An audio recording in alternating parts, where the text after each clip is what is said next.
Hi guys, it's Laura from How to Get Your Shit Together, and in this video I am reviewing the new Sarah Knight book, Get Your Shit Together. How to stop worrying about what you should do so you can finish what you need to do and start doing what you want to do. Expect swearing. Well, more than usual anyway. I am going to be marking it on a scale of Die Hard 1, classic, to Die Hard 5, utterly forgettable and downright unforgivable. You're better than that, Bruce. And I've got 2 books up for grabs, so stick around and I will tell you how you can get your hands on one of those. And I will also be doing a Q&A with Sarah Knight herself very soon, so I will tell you how you can submit your questions. But first, review. Let's go.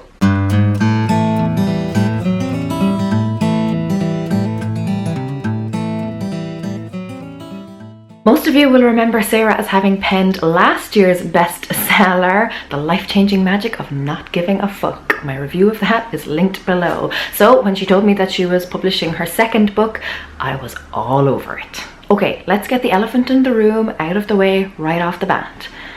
Bitch stole my title.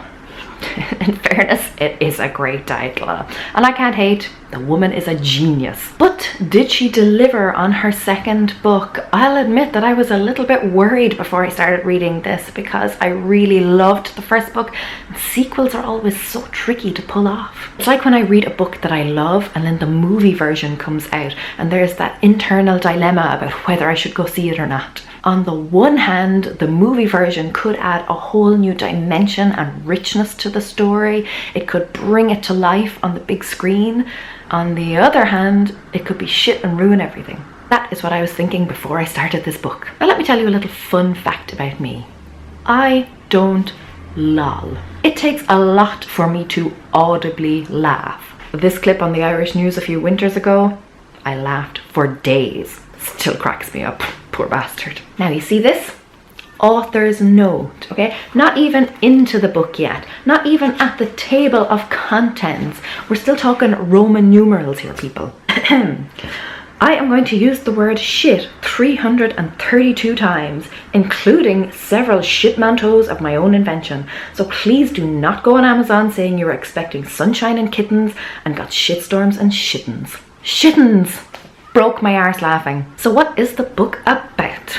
Well, whereas the first book was about getting rid of the things that you no longer give a fuck about, or as the press release calls it, freeing yourself from the shackles of fuck giving, this book is about organizing what's left. It is the logical next step in, as one of the sections is called, winning at life without being an insufferable prick. So stealing that for the title of my first book. Basically, you've decided what you do give a fuck about, and now it's time to follow through. So the book is divided into 4 parts. Part 1, what we talk about when we talk about getting your shit together. This is where she introduces the core concepts of the book and her revolutionary The Power of Negative Thinking, where you use all of your anger and annoyance and frustration to effect change. Perfect for me because a positive little Pollyanna I am not. Then part 2 is for the small shit, laying the foundations, talking about being on time and learning how to save up some money, that kind of thing. Part 3 is for tough shit, like relationships, both professional and romantic, and your health and hobbies. And part 4 is for deep shit, like your mental health and making big life changes. This woman is not messing around. She has got all her bases covered. And in true Sarah Knight style, she tells you exactly how to do it. No wishy-washy crap, no vague statements, plenty of practical, applicable advice. And just like her first book had a step-by-step structure, this book also has a very clear system with 3 keys to getting your shit together. I'm not going to tell you what they are because go read the book yourself. But as is her way, she provides copious real-life examples and exactly how the system can be applied. It's very much, here's how to get your shit together in every conceivable scenario. Now go forth. Like on page 242, well, in the UK version at least, she has got 12 steps to defeating perfectionism. It's like this book was written specifically for me. Step 3 is particularly helpful. Make a decision to turn your will over to the care of a lady who curses a lot. I mean, I know Sarah was referring to herself there, but I think I'm going to start using that as my outro when I'm asking people to subscribe. She also has one of the most accurate and sublime descriptions of anxiety that I have ever read. She refers to it as mental dust, and that people who suffer from it, like me, are vacuuming this shit up and then inexplicably dumping the filter right back on the floor. She just gets it, you know? She's not one of these fly-by-nights who tries to sell you a quick fix, or one of these doctors who just prescribes painkillers without really getting to the root of the problem. She's more like a coal miner, you know, right down there in the depths, shining a light into dark places and using just enough pressure so that when she re-emerges to the surface, it's not coal she's bringing with her, it's diamonds. She's taking shitty situations and showing you how to make them shine.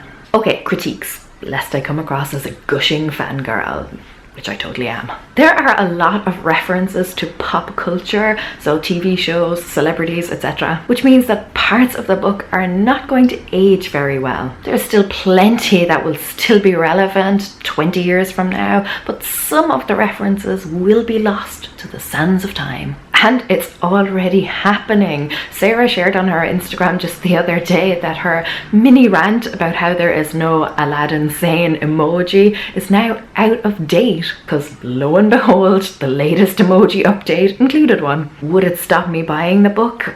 Absolutely not. There are a few references in this book that I didn't get, but the core concepts remain the same. Speaking of references I don't understand, critique number 2. The UK version is a little bit strange. It has been adapted from the US version, which I haven't read, but for example, there is a reference to Royal Mail, which has obviously been changed over from the US Postal Service, but in the very same sentence, the currency used is dollars instead of British pounds. And maybe I am being super pedantic there, but it just struck me as a little bit odd. I also know that a reference to Tony Danza was removed from the UK version because her UK publisher thought that the audience just wouldn't know who he was. I know who Tony Danza is, and I grew up in the back arse of Ireland where we had only 2 TV channels. Yet there is a reference to something called the Spearmint Rhino, whatever the fuck that is. Critique number 3. In the middle of reading this book, I was struck down with a horrible sinus infection. The kind where even the slightest hint of a smile would send me into a coughing, spluttering fit. Thanks for that, Sarah. I am convinced that this book prolonged my illness by about a week. But every time I read something of Sarah's, I die a little bit inside.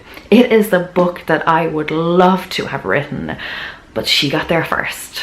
And she did a much better job than I could ever do. I was very disappointed to learn that there is already an audio version, because I think I would be damn good at narrating this book. Press release describes the book as giddily profane, immensely useful, and surprisingly powerful.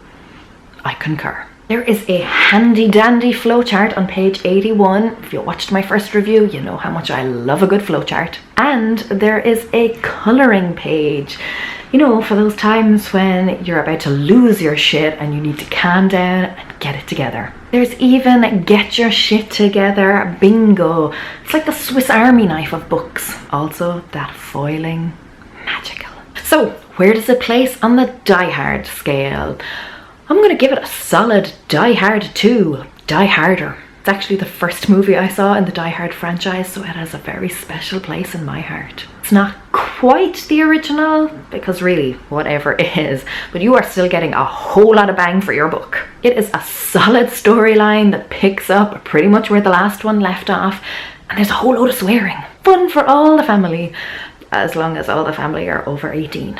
I said it in my first review, and I'll say it again. This is the shit they should be teaching in school. I do not care about finding X. I want to find my shit, gather it all together. Where's that class on the curriculum, eh? In the University of Life, when you are taking Adulting 101, these are required reading. And that is a wrap. I am going to be doing a Q&A with Sarah right here on this channel and over on the blog in 2 weeks' time. That's February 2nd, 2017. Here on the channel, she is going to be giving life advice to 3 lucky people. So if there is some area of your life that you are struggling with, give us a brief description along with your question, leave it in the comments below, and Sarah will pick 3 of them. And make sure you're subscribed so you don't miss out on that. Over on the blog, she will be answering non-life advice questions. So if there is a general question you would like to ask her about her life or her book writing process or her favorite color, drop them in the comments below. And here's a helpful hint. I'll be looking for the quirky ones. And now for the giveaway. So there are 2 versions of this book. The UK version for Europe and Australia, and the US version for, well, the US and Canada. So there is going to be 1 winner of each. To be in with the chance to win, comment below with your question for Sarah and just include either UK or US, depending on which edition you would prefer. It's that simple. But any question or comment will be entered as long as it has either UK or US in it. Enter as many times as you like. The giveaway ends at midnight Irish time on January 25th, 2017. See the description box for all the terms and conditions. Until next time, make a decision to turn your will over to the care of a lady who curses a lot. Cura míle mágaibh, agus feici mé sibh se glua. Slán!